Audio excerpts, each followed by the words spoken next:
La carte heuristique est une technique de représentation graphique d'idées et des relations entre ces idées. Voici un exemple de carte heuristique.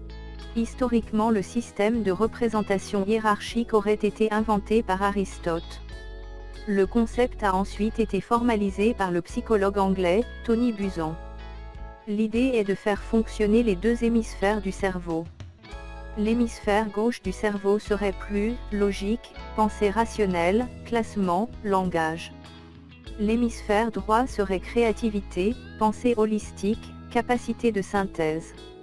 Certains psychologues et linguistes prétendent également que seuls quelques mots-clés appelés « mots de rappel » sont nécessaires à la compréhension et la mémorisation d'un texte. Ces mots ne représenteraient que 10 à 20% des mots employés dans un texte.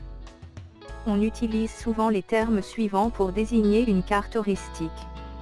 Mind map, schéma de pensée, carte mentale, carte de l'esprit, carte de la pensée, arbre à idées, topogramme, bien que certains auteurs distinguent entre ces concepts. Une carte se construit comme suit. Au centre le thème, ou sujet principal, en images, et en mots. Depuis ce centre, des branches en couleur irradient dans toutes les directions en portant les idées principales sous forme de dessins et de mots-clés. Ces branches irradient à leur tour vers des idées secondaires, en images et mots-clés, et ainsi de suite. Traditionnellement, une carte heuristique peut être dessinée en utilisant simplement une feuille de papier et des feutres, ou crayons de couleur. Les applications permettant de faire du mind mapping sont nombreuses, citons notamment celle-ci.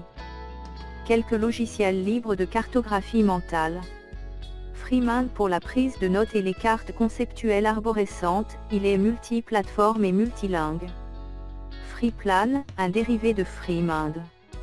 Pour toute plateforme. Vue, Visual Understanding Environment, notamment pour établir un schéma conceptuel. Xmind, application multiplateforme et en plusieurs langues qui permet de faire, entre autres, un diagramme de cause et effet. La carte heuristique a de nombreuses applications potentielles dans des domaines personnels, éducatifs et professionnels.